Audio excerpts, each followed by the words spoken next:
नमस्कार और स्वागत है। आज हम 2024 की एक इंडोनेशियन हॉरर फिल्म सुमाला पर मिली जानकारी की गहराई में उतर रहे हैं। और ये सिर्फ कोई आम भूत प्रेत वाली फिल्म नहीं है। ये लोक कथाओं, अंधविश्वास और इंसानी लालच की परतों को खोलती है।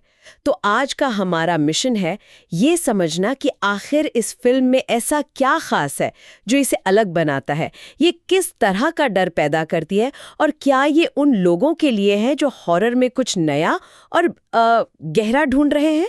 चलिए पता लगाते हैं। बिल्कुल। और लोक कथा पर आधारित हॉरर अक्सर बहुत असरदार होता है ना? क्योंकि ये कहानियां हमारी सुनी सुनाई बातों और कहीं ना कहीं बचपन के डर से जुड़ी होती हैं। ये सिर्फ एक मॉन्स्टर की कहानी नहीं होती, ये हमारी संस्कृति के गहरे डर कुछ होती हैं। तो देखना यह है कि सुमाला इस कनेक्शन को कितना मजबूती से इस्तेमाल करती है। तो शुरू करते हैं कहानी से। फिल्म का नाम है सुमाला, जो कि इंडोनेशिया के किसी लोकल फोकलोर यानी लोक कथा से लिया गया है।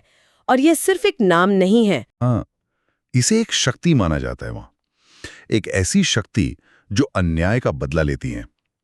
और मेरे ख्याल से यहीं से फिल्म का असली टेंशन शुरू होता है। बिल्कुल। कहानी हमें एक ऐसे गांव में ले जाती है जो ऊपर से तो बहुत शांत और साधारण सा दिखता है, हमेशा की तरह। हाँ, लेकिन असल में गहरे राज और पुराने पाप दबाए हुए हैं। जैसे जैसे कहानी आगे बढ़ती है, सुमाला नाम की इस रहस्यमयी शक्ति से जुड़ी अजीबोगरीब घटनाएं होने लगती हैं। लेकिन मजे की बात यह है कि ये घटनाएं रैंडम नहीं है। और यहीं पर कहानी दिलचस्प हो जाती है। डर का सोर्स कोई बाहरी शैतान नहीं है।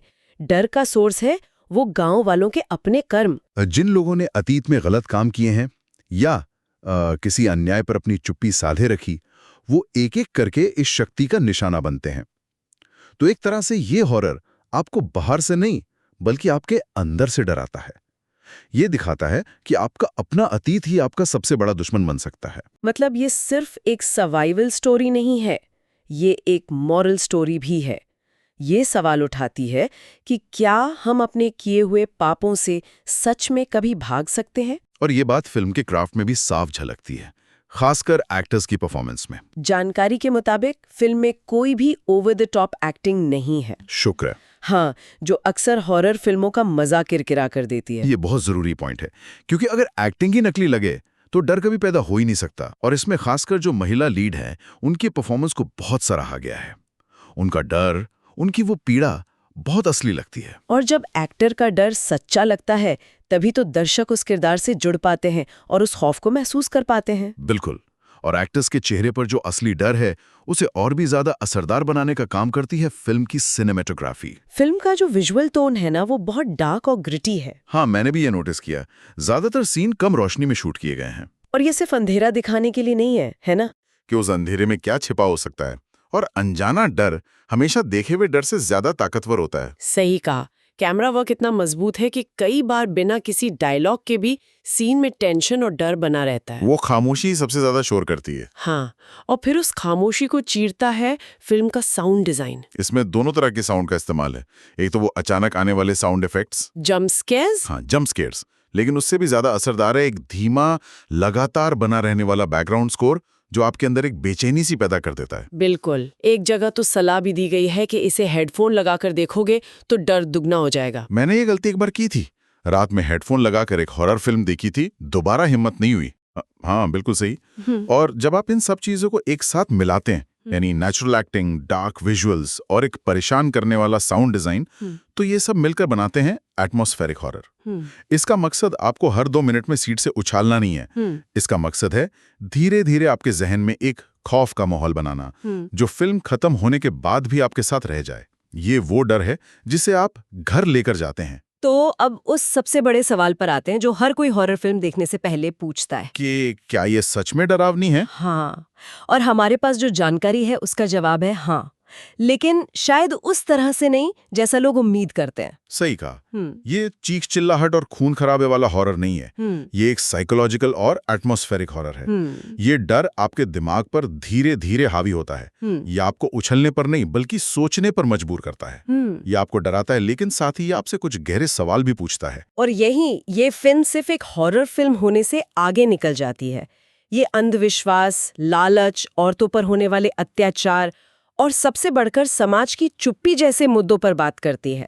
हॉरर यहाँ सिर्फ एक कहानी कहने का तरीका है, असली कहानी तो समाज की उन सच्चाइयों की है जिनसे हम नजरें चुराते हैं। बिल्कुल। ये एक तरह का सोशल कमेंट्री है जो हॉरर के पर्दे के पीछे छुपी है। फिल्म में सुमाला की शक्ति असल में उन लोगों के लिए न्याय का एक रूप बन जाती है जिन्हें शायद इंसानी समाज या कानून से न्याय नहीं मिला। वो उन लोगों को सजा दे रही है जो सोचते थे कि वो अपने ताकत और रुतबे की वजह से बच निकलेंगे। जानकारी में एक हल्के स्पॉइलर के साथ ये भी बताया गया है कि फिल्म का क्लाइमैक्स सिर्फ डरावना नहीं बल्कि इमोशनल भी है, और ये हॉरर फिल्मों में बहुत कम देखने को मिलता है ना। बहुत कम। ये दिखाता है कि सुमाला सिर्फ एक बदला लेने वाली आत्मा नहीं है, उसके पीछे एक दुख और दर्द की कहानी भी है। ये कहानी को एक मानवीय पहलू देता है। और ये एक बहुत दिलचस्प सवाल खड़ा करता है, क्या हॉरर का असली मकसद सिर्फ डराना है या समाज की उन सच्चाइयों को सामने लाना है जिनसे हम मुंह मोड़ लेते हैं। इस फिल्म में तो वो अलौकिक शक्ति एक तरह से नैतिक प्रहरी बन जाती है। वो उस चुप्पी को तोड़ती है जिसे समाज ने बनाए रखा था। मतलब डर यहाँ न्याय का एक हथियार बन जाता है। लेकिन जाहिर है कोई भी फिल्म परफेक्ट नहीं होती। हमारे पास मौजूद जानकारी में इसकी कुछ कमियों का भी जिक्र है, और सबसे बड़ी कमी जो बताई गई है वो है फिल्म की धीमी गति। अच्छा। हाँ, कहानी कुछ जगहों पर थोड़ी स्लो लग सकती है, खासकर उन लोगों को जिन्हें फास्ट पेस्ड एक्शन से भरपूर हॉरर देखने की आदत है। हाँ, ये धीमी गति एटमॉस्फेरिक हॉरर की एक पहचान भी है और एक चुनौती भी। ये एक डेलिब्रेट क्रिएटिव चॉइस होती है ताकि दर्शक माहौल में पूरी तरह डूब सके और टेंशन धीरे धीरे बढ़े। लेकिन सवाल ये उठता है कि क्या मेकर्स इस धीमी गति को हमेशा दिलचस्प बनाए रख पाते हैं? सही सवाल है।